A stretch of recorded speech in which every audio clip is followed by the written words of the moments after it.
With great power comes responsibility. Do whatever that you want to your best ability. And there is nothing that's impossible with possibility. I am possibly the hero that nobody knew they number one. Welcome everybody to today's show, A Rose That Grew in the North End. I'm Danielle Danny Myers-Frierson, and I'm extremely excited about this conversation that we're about to have with one of the owners from BUDR Cannabis, Carl. And then I also have Uzma here, who is a pharmacist and the owner of Bloom Higher. Welcome, guys. Thank you. Thank you for having us, Danny. Thank you for taking the time. So I like to set the space. I want everyone that ever comes here to know that this is a safe space. So whatever you want to explore, feel free. And again, thank you for coming. Thanks for having us. So I had the opportunity to go to the amazing BUDR Cannabis in West Hartford. Can you tell me a little bit about yourself and how you got started? Sure. Carl Torella. I grew up in Westchester, New York, and more specifically Yonkers, New York. I am one of 3 children, and my mom was a single parent growing up, so it was a little tougher as a child growing up in Yonkers, New York. But then we moved to Ardsley in a new marriage for my mom, and it brought me to where I am today. So thankful for my stepfather, who was that father figure in my life. I got into cannabis by chance 7 years ago. I started in finance and operations early in my career, and then just by connections made it through to Acreage Holdings, which is a bigger multi-state operator. And then as about a year and a half ago, I decided to go off on my own. And me and my co-founder, Derek Gibbs, decided to bloom BUDR. And we really hit the ground running, rolled up our sleeves, and decided what we wanted to do. And ultimately, that's opened 5 retail shops over the next 18 months. 2 of them are open. First was in West Hartford on 1037 Boulevard, and just recently in 108 Federal Road in Danbury, Connecticut. Wow, that's amazing. So I want to go back to Yonkers. Yep. What was that like? So I was only 2, 3, 4 years old, so it's not as much as I would remember if I was a little bit older, like my older siblings who were 6 to 10. Thankfully, I had a mom who worked 3 jobs at the time to really support us, right, and give us that opportunity to create a better life. She found my now stepfather, who they're still married. They just retired to North Carolina, but again, he really brought us into his house as our own. He has 4 of his own children who I was severely close with, right? So, I mean, it really made me in who I am today to chase my dreams, allow me the opportunity and afford me the opportunity to chase my dreams. So I'm so thankful for them. I love that. Thank you for sharing. No problem. Uzma, tell me a little bit about you. So I am Pakistani American. I grew up in northern New Jersey, and I always kind of had this fascination with natural medicine, especially when I was in high school. And then I ended up going to pharmacy school, so I went to St. John's University and really went the opposite direction. And I'm really grateful that I did, because I was able to learn in that sense. And then by chance, cannabis in Connecticut, the medical marijuana program, is a pharmaceutical model. So dealing with certain illnesses that my son had when he was younger and not finding the answers I was looking for in Western medicine, and finding that a lot of Eastern practitioners or natural practitioners had some really basic answers that were really simple but really resonated as truth, really started getting me to learn more and more about alternative medicine. And I always felt that cannabis was medicinal and very natural and pure, but we didn't know as much about it, or I wasn't exposed to it as much as when I started working at the dispensary in 2015 in Bethel. And that was such, I think, a changing point for me, because it was such a beautiful experience. It really felt like a community pharmacy, like what you heard about from decades ago, where you know everybody's names and they're there to talk to you and share their stories, and you can guide them with what products to use. And it was so wholesome, and the way the community came together, and having people from every walk of life, every age, everybody came, and none of that mattered, because we were all there to heal with cannabis as medicine, and that was a uniting force, right? Enough of a unifying force. That was such a special experience for me. And when people would come to us and say, you know, I've tried everything and this is my last hope, I really took that very seriously as my responsibility to help them. And I really learned everything that I could with the limited resources at the time, this is going back to 7-8 years ago, on how to do this in a bit more of a structure using cannabis as medicine based on my pharmaceutical background and what I learned as a practitioner, and really coming up with the best ways to help people with the science backing it up and their experience. I feel that I've learned, so for what I know, I've learned mostly from patients who are brave enough to use cannabis as their medicine and getting their feedback and understanding their experiences, their frustrations with Western medicine, and really understanding what they're looking for. And so I worked in that wonderful, you know, mama and pop dispensary pharmacy, and that was founded by Angela D'Amico. So she started that in Bethel. It was sold to an MSO, and I eventually became the director of outreach for their 3 dispensaries in Connecticut. And I resigned recently in July to start my own company, where I feel I just wanted to kind of bring the plant back to the people, and again simplify that, and be able to be a resource as an educator and to help patients. That's beautiful. Thank you. And bringing it back to the people, BUDR Cannabis. Yes. Let's talk about it. 5 locations in the next 18 months? 5 to 6 locations in the next 18 months. Okay.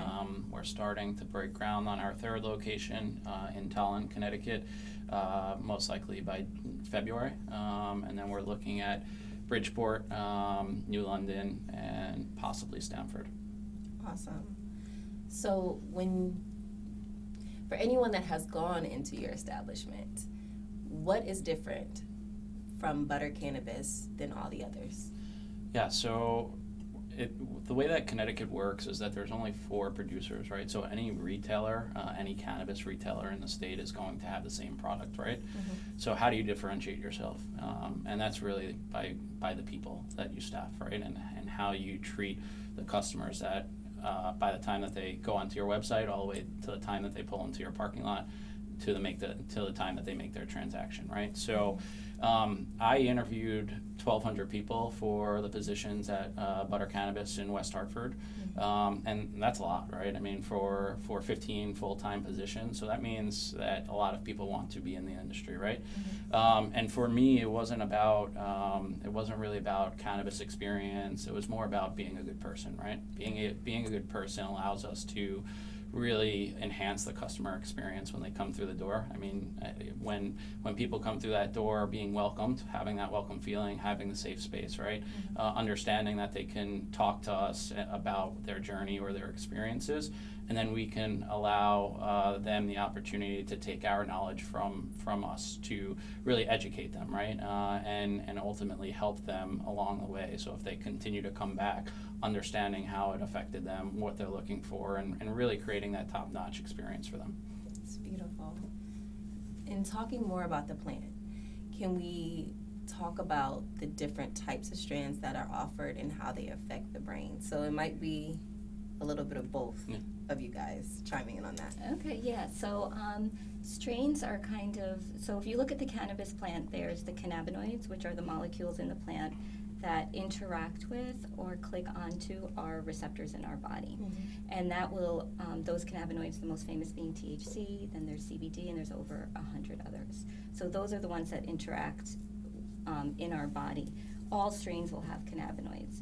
So what makes a strain different from another strain in the cannabis plant, it's almost like when you have different types of tomatoes, right? So you can grow a cherry grape tomato, or you can grow a big plum tomato, for example. So you'll get different strains. They'll have different characteristics in how they look when they grow, the size, the color, and they also lend to the essence of how that particular plant is going to make you feel. So that's where you get some categories of like sativa and indica. So sativa generally meaning you're going to get more of a cerebral feeling, and indica we say in the couch, more like body feeling. Yes. So those are very loose terms because most of the strains now have been hybridized and blended, where you get the idea of a hybrid where it's a little bit of head and body.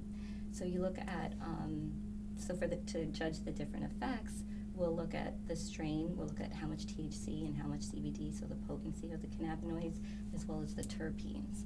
And what's nice about the Connecticut program that's unique from other states is that the terpenes are tested and listed on the labels.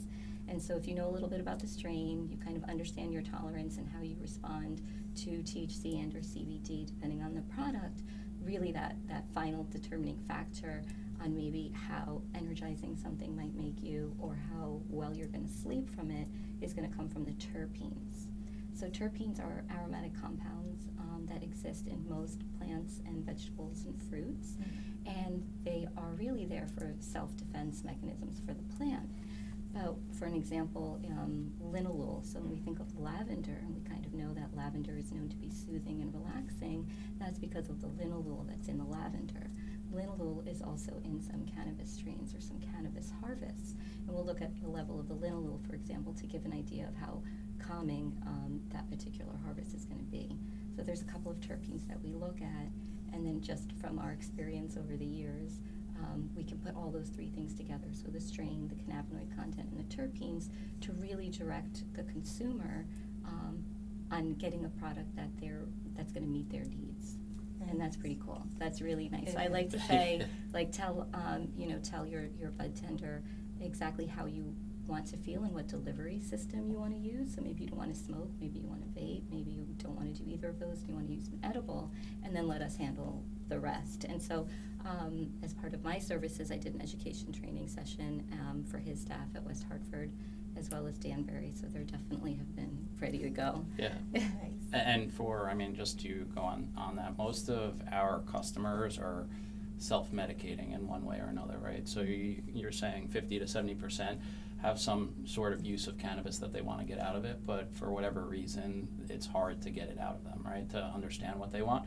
But we're creating that welcoming environment, right, to really have that conversation and to make them feel safe, to allow them to open up to us. Yeah. And then once they're able to open up to us, or once we're able to get that out of them, then we're able to direct them with what Uzma's saying in terms of how the different terpenes might affect them, what they're looking for in their intake, and then ultimately Uzma's experience might not be the same as mine, right? So what that means is they come back a second, third, fourth time, right? And then we really guide them on that journey to understand what their best fit is and what their best experience might be for the long term. Okay. How do you work with the client specifically in identifying and tracking how it's working, how it's going, and how it's not going? Yeah, so I don't want to give all the secrets away because some other retailers might take notice. That's but true. With that being said, but with that being said, technology, is our savior. So if you join our loyalty program, for instance, it will track everything that you purchased at our site, and that is dual sites, right? So as we open 5 different locations, if you're in Danbury one week but Tallinn the other, then our bud tenders should know what you purchased in the past, and it should be a pretty seamless effort, right? So I would always advise people to join the loyalty program, especially if you're a cannabis user and you plan on coming back, because it will allow us to better service you and allow you to better service yourself as you continue to grow within the use of cannabis. I love that. Back to, I want to talk more about the inception of BUDR. Yep. How you and your partner figured all of just the logistics out and knowing your purpose and wanting to establish this company. Yeah, so luckily enough, I had 7 years of experience in cannabis, right? And more specifically, I worked at 3 medical dispensaries for the bigger company for 4 years or 3.5 years. So I had most of the knowledge in terms of what was going to happen from an adult use perspective. Derek, on the other hand, is an entrepreneur by heart. He owns and operates 5 healthcare facilities, home healthcare facilities in the state. So he always has the business acumen in terms of starting a business and know what it takes. We met by chance 2.5 years ago, friend of a friend. We were actually talking business in cannabis, but something totally different. Mm-hmm. We stayed in touch, and when I decided to leave Acreage back last year, our lawyers, we were working on separate paths at the time, our lawyer was actually mutual and put us back together. So it happened by really the stars aligning, us joining forces. But once we got reconnected, we hit the ground running right away. We knew it was the right thing to do. So we had the relationships ready to go, and then BUDR formed, right? We were one of the first 2 social equity joint ventures that were approved in the state. It was us and TheraPlant last September. And then that allowed us to start looking for locations and building it. So, I mean, we're a social equity joint venture, right? I think I failed to mention that earlier, but where we have to create a social equity plan, a workforce development plan, get it approved by the state. So it really creates a baseline of who we are within the community. Obviously, we want to go above and beyond that because that's what we want our brand to be, giving back, understanding that we are good people, right? I hired good people for a good reason, right? We are starting a food drive in November, a toy drive in December, working with local organizations in disproportionately impacted areas. So these are the types of things that we want to continue to do. I love that. Yeah. Thank you. How will you, in doing that and in creating these relationships, continue to pour back into the disproportionate areas, such as the north end of Hartford and the south end? Yeah, so we, by law, had to actually identify organizations within our social equity plan to the state and get it approved. The first 6 months after open, we have to go back and say, did we meet the requirements that we signed up for, right? And then after that, it's annual thereafter. With that being said, we're always looking to find new organizations to work with within these areas because we're always trying to give back. For example, the food drive, we're working with Hands on Hartford to really go in and to not only volunteer time, but to have a food drive on site and then ultimately serve meals to people in need, right? So those types of things are always going to be things that we're looking for, look to be sponsors for, and help any way we can. Beautiful. Thank you. No problem. It's great. Yes. And continuing with the hiring process, if someone was interested in some of the other locations that you're opening, how do they look you up? Yeah, so buttercannabis.com. Best way is the email jobs@buttercannabis.com with your resume. We'll keep it on file. We will post the new jobs on Indeed, so be on the lookout as they come to fruition with the new jobs coming on board or the new locations coming on board. But the best way is obviously coming into any of our facilities, right? Meeting the manager, dropping off your resume. It shows proactiveness. It makes our jobs easier, right? I mean, with that being said, I mean, any of those ways will get you into the pool, but ultimately being a good person and wanting to be delivering cannabis to consumers is ultimately going to make you shine more so than others. Definitely. And this is a question for both of you, I think. When an individual is attempting to self-medicate, right? There are a lot of bad things out here on the streets that our youth are really struggling with right now. How can we encourage them to use this plant as something that can possibly be a replacement to some of the over-the-counter drugs and the stuff on the street that's not good? Okay, so two things came to mind. First, that sometimes if you are buying cannabis off the street, unfortunately, it can be laced. Yes. And so that's something to be very careful of, because if it's laced with fentanyl, we've seen what's happened. Now, with the other bad things that are on the street, one of the reasons why I really had to leave working in the pharmacy was because it was really during the height of the opioid epidemic, and I felt like I saw it from start until now, from when I was in school in pharmacy, and they were coming and teaching us about pain and all of the pain being the sixth vital sign. I saw all of that happen, and we really did think it was great, right? We thought it was great. Of course we're going to start asking patients about their pain, and for it to come so far to it's been so devastating. I mean, I worked in Bridgeport for 11 years, and it's really devastating. But fortunately, then switching over to cannabis, we've helped hundreds, probably thousands of patients help them come off of those opioids and come off of some of those drugs. But those were the people that were lucky enough to look for help, right, and be able to get their card and be able to get to the dispensary.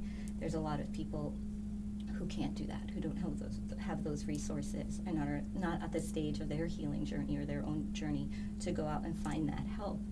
And that, I think, is the real battle, is how do we get something that is so effective for withdrawal and for other things when people are trying to get off of these opioids into maybe these other facilities, right? Inpatient, like we were talking about what I do for RMP, inpatient, outpatient services, and maybe giving people some alternatives to maybe methadone or Suboxone that they're getting, because it's in a way it's a replacement. And so it's about, I don't know, does that help answer the question a bit? It's not, there's no real answer, right? Like it's a discussion of what could we really do to switch that, right? Because if you're thinking about high school students, well, we don't really want high school students, I do, believe that, with caution up until you're 22, 25 years old, but then you get the other parts of the plant, right? So when we're talking about cannabis, a lot of times we're focusing on THC, but there's really great, there's the other cannabinoids like CBD and the CBG, and that can be used in different ratios with THC, so you can get relief without being disoriented or having that psychoactive effect. But at the same time, with my experience dealing with patients with addiction and recovery, it's also your mindset, right? So you can't just, it's not an equal high, it's still different. And I think that's where the counseling and that one-on-one is so important, where when I work with a patient, for example, it's really kind of assessing what they're ready for and what they can handle that's going to be sufficient to them. So it's a process if we're going to use cannabis and cannabinoids to help someone get off of some of those other drugs. So it is a process, but that is the question right there. How do we get them early on, right? How do we access them? Because we're really just waiting for people to come to us. Right. So that's where the education, us being here tonight, so thank you for giving us this platform.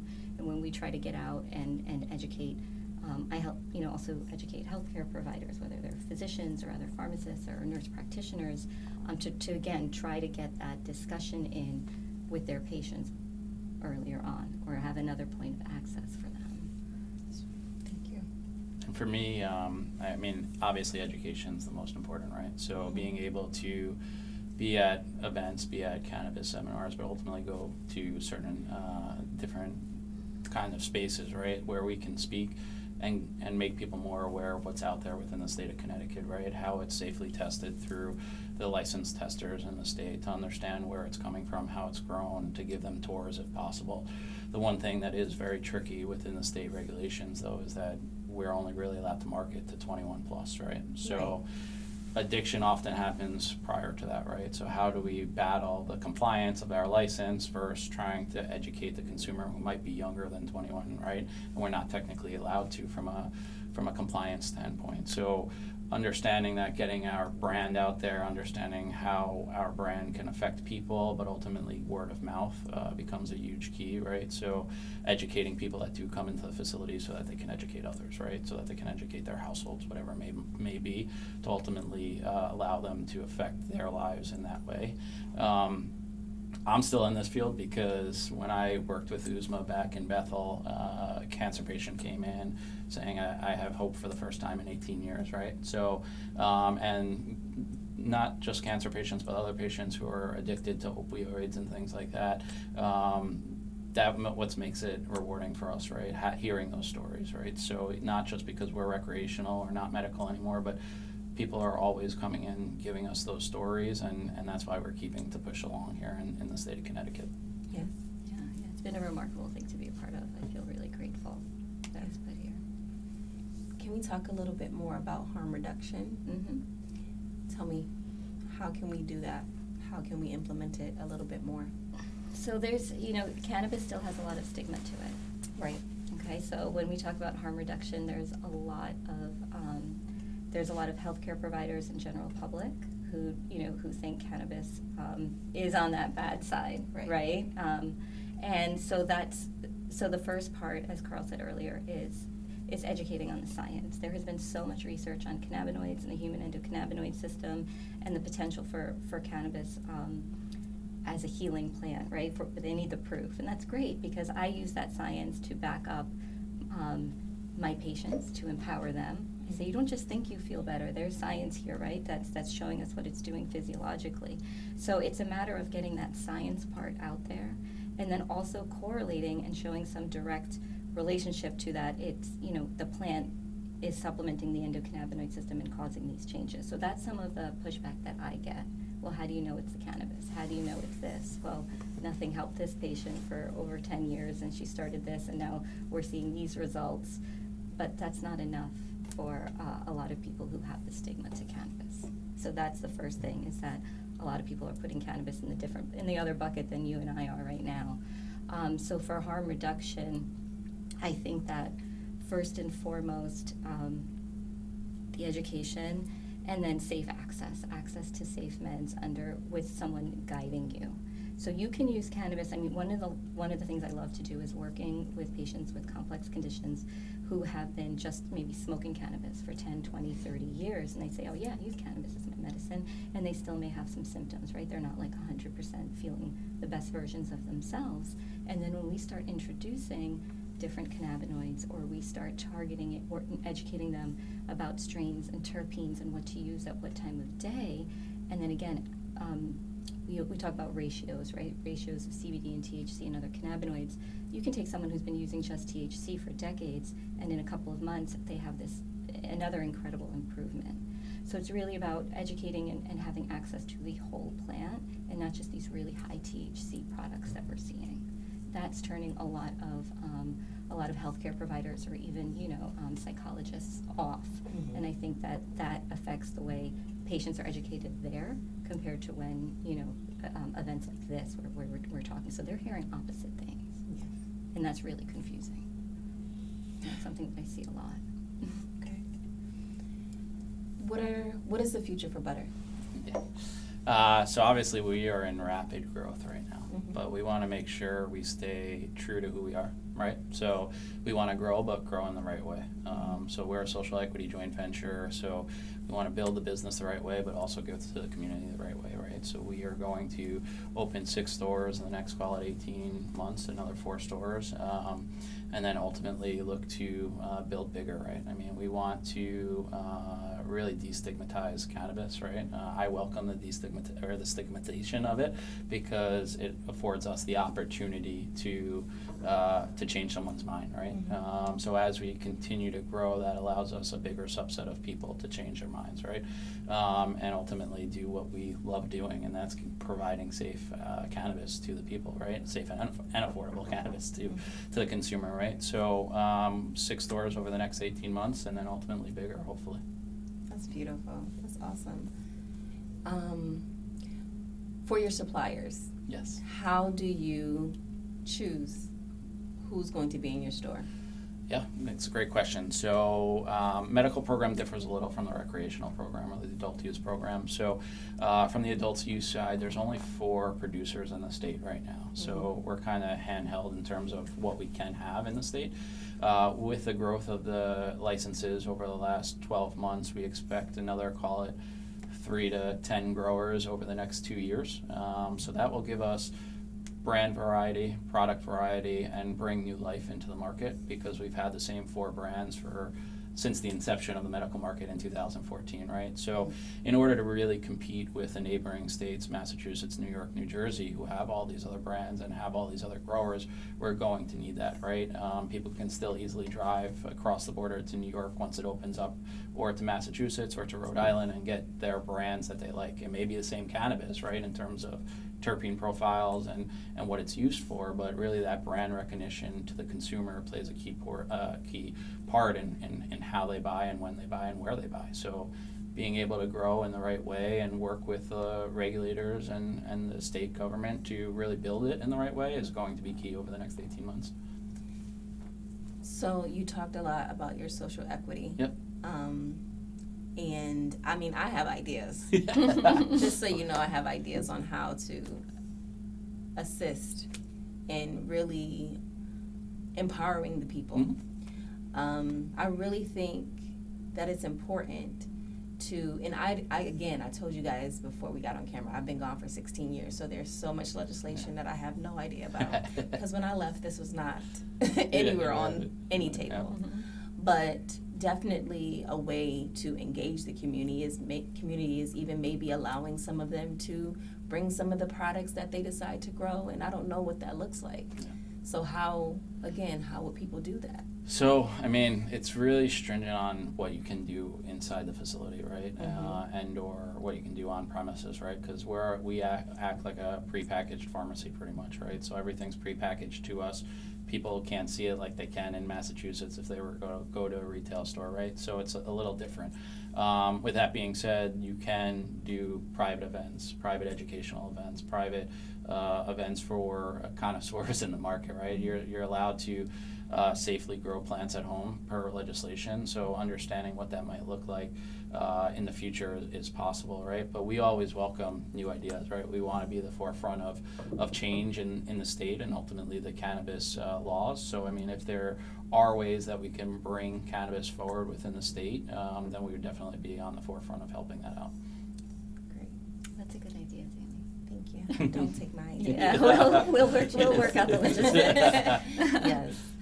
I'm extremely interested in brain trauma and how medical marijuana can assist in healing that trauma, or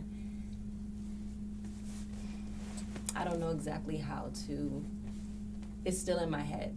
Are you talking about like emotional trauma? Yes. Yes, yeah, and that is, one of your questions was about the magic behind the plant, Yes. and that's my favorite part. I was so excited when you mentioned that, because what I've seen, again, from working with so many patients over the years, that it's not just like when you go to the pharmacy and you get a painkiller, maybe it's like, a naproxen, we're not talking about opioids, and that your pain goes away and you feel better, but you just kind of go on with your life. When people with chronic pain start to combine cannabis, because it has that sacred essence, right? It's like divine plant medicine. You see the light come back to their eyes, right? I worked with a young woman. She had severe PTSD. She had a young child. She was a single mom, and her depression and her agoraphobia and her PTSD had really she just didn't want to go on, and she was on high doses of Valium. I haven't seen anyone on that high a Valium in so long. So she was really over-medicated because her symptoms were not improving with traditional medicine. And when I first met her, sometimes, you almost feel like the person's there, but they're not there. Absolutely. They want to take as little space as possible because that's what they feel about themselves. They want to be invisible. The hoodie on, hat down. Couldn't even see her face the first conversation. And then my follow-ups were on the phone with her. And when I did finally see her, just by chance, and she was doing better, I knew she was doing better, we got her off the Valium, we got her off some of the other meds, and she was really thriving again. But when I saw her a year later, and she had her shoulders back and her head up and the light in her eyes, she didn't, it wasn't that glazed, lost look. I said, this is what cannabis can do, right? It can unlock that emotional trauma, the burdens that we carry, especially if you do that with intention. And this way you're helping your physical, your mental, and your emotional symptoms. Physiologically, cannabis and cannabinoids are pretty phenomenal for things like PTSD, especially for the memory processing disorder aspect. Mm-hmm. So a lot of times we think like PTSD is an anxiety disorder. No, anxiety is a symptom of PTSD. It's really a memory processing disorder, and all of the symptoms we see from PTSD, like hypervigilance or being in fight or flight a lot, irritability, rage, and of course just not being able to forget, right, and being startled easy. The areas of the brain that do become maladaptive after a traumatic event are heavily populated with our cannabinoid receptors and our natural endocannabinoids. So these cannabinoids from the plant, like THC and CBD, our body makes its own versions of those. They're called endogenous cannabinoids. And they were discovered in the early 90s. And by studying our natural cannabinoids is how we get a better idea of what these phytocannabinoids, the cannabinoids from the plant, do. So our natural cannabinoids play such an integral role in our memory processing, in regulating our fight or flight in our prefrontal cortex, which is supposed to calm down our fight or flight. And so that's why we see relief from cannabis, symptomatic immediate, and improved reduction in severity and frequency of symptoms over time when patients use cannabinoids. Because really, I think on the pharmaceutical market, there's only 2 medications approved for PTSD, and none of them can interact with the memory processing aspect. So cannabinoids and cannabis are really being researched heavily for what it does in our central nervous system, because the pharmaceuticals can't quite get there. It's pretty amazing. Yes, It's a lot of healing. definitely. A lot of healing. It's a soulful journey when you choose and have an intention to access that part of it. Yes. Thank you. You're welcome. Thank you. Thank you guys for joining us, and I hope that you enjoyed this segment and it was extremely informative to you and your growth. I'll see you guys next time. Thank you. I remember when my fans were closer to zero. My life is a movie, you ain't see the B-roll. Everybody got an issue but got no dinero. Everybody's looking for another hero. I guess I gotta be they Stan Lee. I spit lyrics for the family, saving people's lives on the daily. Got them going down, been lonely and narrow. I made it my mission to become a hero. Yeah, open and seen is what it seems. A kid without a dreams, who looked at superheroes hoping that's what he could be.